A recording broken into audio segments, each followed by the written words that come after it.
Game 9 of the Toronto Maple Leafs regular season, and they find a way in overtime to defeat the Buffalo Sabres off of the heroics from John Tavares. Just a quick recap here today for today's postgame, as we did have a live watch-along, and I know a lot of people are very interested in getting themselves over to go and watch the Toronto Blue Jays, who are on right now. And if you're watching back, you're recapping this, whether it's later in the night, if it's the next day, however it is, we will give you a quick rundown of my thoughts of tonight's 4-3 overtime victory against the Buffalo Sabres, narrowly avoiding full-blown panic in the city of Toronto, as well as a recap of our best bet and some play of the game, grade of the game type stuff. So with the minimal time that we have, and as we're condensing today's post-game show, let's just start to finish for what we saw in today's Leafs victory over the Buffalo Sabres. So you start with, first of all, the news that comes out that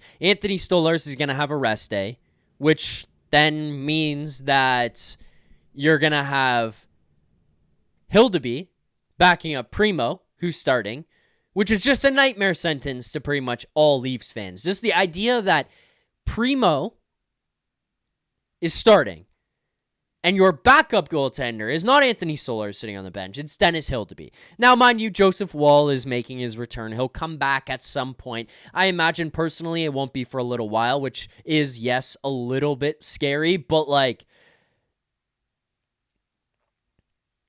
you got to find a way through it. In Caden Primo and Dennis Hildeby, it's a scary combination. It is. It just is. You'd think Anthony Stolarz is on the bench as backup. He's there in case you need help, and he's just not, which sends some concern through Leafs fans, and you're starting to panic about, is this guy okay? Can he handle it? What's going on?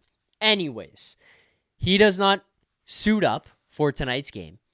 And then it's followed by the news that Nylander and Rielly will take the skate. We had heard that Rielly might return to tonight's game anyways. No idea what was happening with Nylander. But Rielly goes out to skate. Nylander goes out to skate. Hildeby's been called up. Somebody has to go to the minors. Dakota Mermis finally doesn't dress, but neither does William Nylander. Morgan Rielly does suit back up here tonight, but William Nylander does not play in today's game. When you're kind of looking at this team thinking, hey, we're a little bit desperately trying to get a win, that's not the most comforting feeling from your superstar right winger, who's your second best player on the team, and supposed to kind of carry you through these dark moments and dark times for these guys. He's not even suiting up. Great. But they make it work. Nic Robertson joins Bobby McMann and Austin Matthews on the first line and actually ends up scoring the first goal for the Toronto Maple Leafs here tonight. Nic Robertson, an audition to see if somebody else will trade for him. Where can I fit? What is my value? Nobody knows. But Nic Robertson, scratch and score continues. He sits out, he comes back, and he finds a way to get on the score sheet. A great play, by the way, from Easton Cowan, who continues to show he's not afraid. He's willing to get physical. He's willing to go below the goal line. It's Austin Matthews who starts the battle down there. He gets it. He turns it over. He pokes it free again from Rasmus Dahlin. And then it's Easton Cowan who's right there with him, who grabs the puck, starts to step out, and then finds Nic Robertson coming down through the slot, who puts that shot right past the UPL into the back of the net. Feel a little bit good about ourselves. Okay, we're scoring. Nic Robertson fighting our way back in. Good on him.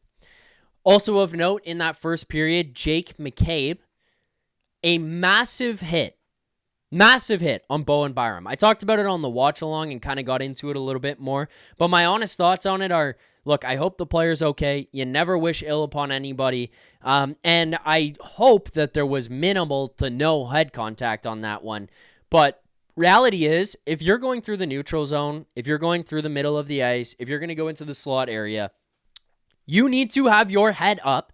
You need to have your head on a swivel. You need to be aware of who's around you and where you are on the ice. And Bowen Byram was head down, staring at the puck, bent over, as Jake McCabe steps up and decides, I'm going to light you up. I thought that was a perfectly clean hit by Jake McCabe, in my opinion. Sabres fans who come and watch this after are going to say, you're an idiot, you're a homer, whatever. I thought that was a clean hit. He stepped up, he smokes Bowen Byram, shows the first signs of life of this team basically all season, other than Simone Benoit fighting with 16 seconds left against the New Jersey Devils. And then McCabe ends up fighting Alex Tuch and loses his marbles, mind you. Snaps on Alex Tuch. Basically lands a KO punch. Is fighting the guy, spins around, comes back, and just pops him again as he goes down, and was furious. You could tell the look on his face, the way he was just gritting his teeth. He was angry about it, angry about the way things were going, the fight, like having to fight, the hit, all of it. He was just pissed. Good on him for doing that, showing some emotion. Followed up by one of the most pathetic power plays I've ever seen, but that's on par for this Maple Leafs team right now, who just continues to put together garbage special teams, specifically power play, just time in and time out. That power play has stunk and continues to stink for the Maple Leafs. But good on Jake McCabe. Leafs score. We're all right. Things are feeling okay. And then they start the second period okay, and then it just kind of falls off. Lackadaisical. They can't get up and down the ice quickly. They're bad in transition. You know, the biggest takeaways for me in this and from this game specifically, one that I would look at is an inability to string together passes. You know, you watch them on the breakout, you watch them in the neutral zone on regroups, you watch them in the offensive zone. So often they're missing their passes, pucks bouncing off their sticks and causing turnovers. It's just the frequent trend that these guys are taking part in that is just no bueno. And then the other thing is defensively, especially on the rush, like they have their own problems setting up, but on the rush, the D will back up, and all of a sudden you're like, you're in the goddamn net. Like your asses are on top of Primo.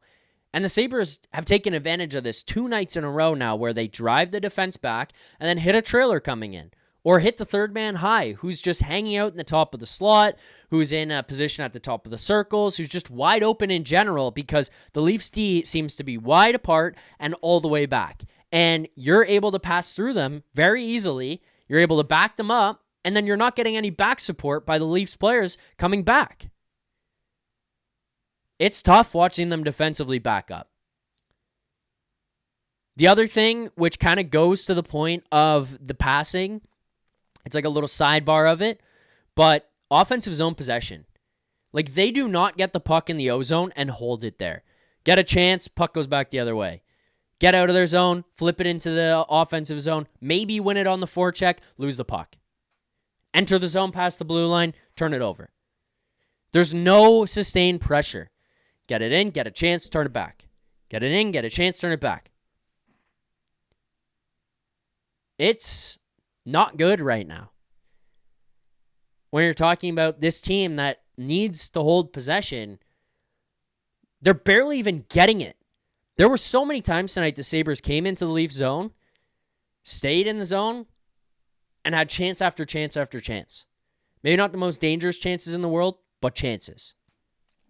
Third period for the Leafs.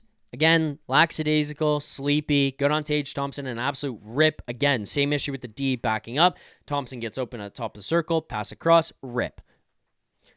Dakota Joshua. He's got to play the Buffalo Sabres every single night. 2 goals in the last 2 games. Both have come against the Sabres. His first and his second goals of the season.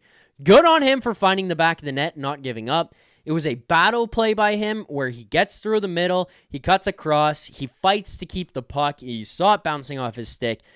I don't think it should have gone in. Weak goal kind of there, but beats UPL cleanly under the glove. And Dakota Joshua ties it and sends it to OT. Caden Primo, I thought was fine. I don't think he was unbelievable or anything. He does finish tonight with an 8.85. 3 goals on 26 shots. Not the best. And then overtime. Matthew Nyes, John Tavares, Morgan Rielly, I believe it was at that point, on the ice for that one. Break up the play going one way after what was an interesting move by John Tavares, kind of near the blue line where he's like the second last man back and not the guy with the most boots in the world, but hauls ass after he turns it over, and there's a 2-on-1 for the Sabres. The Leafs break up the play, and Johnny T is off to the races the other way. Matthew Knies hits him in on a B-way and scores. You gotta be happy for John Tavares, who just continues to produce late into his career. 35 years old, and the guy just still finds ways to get on the board. And I'm glad he did, because if not him, it wasn't Matthews, and Nylander wasn't here tonight. So tough all the way around there. To the point of guys stepping up, let's now get into our best bet for tonight. Our best bet is a presentation of Bet365. Whatever your bet is, it's never ordinary at Bet365. Download the app and get in on the game. Use the code NATION, N-A-T-I-O-N. That's code NATION, N-A-T-I-O-N at Bet365. You must be 19 or older, Ontario only. Please play responsibly. We had a parlay, Knies point, Matthews goal. Knies gets the point, Matthews does not. That is a $25 loss for us on the night, unfortunately. That does bring our total on the season to a profit of $210. 6-7 record there. That is 2.1 units we are up on the season, but look to get that back on Tuesday. In terms of a play of the game tonight, play of the game is Jake McCabe. I'm giving a player, but play of the game is the hit and the fight. That's the most life we've seen from anybody on this Leafs team to this point. He seemed angry. He seemed pissed off the way things are going, and he took matters into his own hands. And I commend him for that. That's where he's got to get the credit. That's who's got to get the credit tonight. And finally, grade of the game, C-. You won. Johnny T scores. You're missing some guys. You didn't quit, even though it was effortless, lifeless, felt like maybe a D+, actually. D+ is the final grade.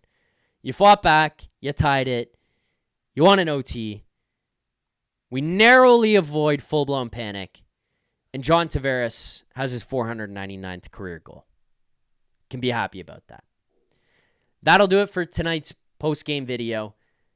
I apologize for being short. Just a quick recap of my thoughts and things that happened. I did do a full watch along for 3 hours here on the channel. So if you want to take a skim through and see how things went there, make sure to check that out. Check out a very passionate rant from Jay Rosell in the first period. But thank you guys for watching. I will be back with our regularly scheduled programming on Tuesday for their game against the Calgary Flames. Until then, thank you for watching. And as always, keep believing.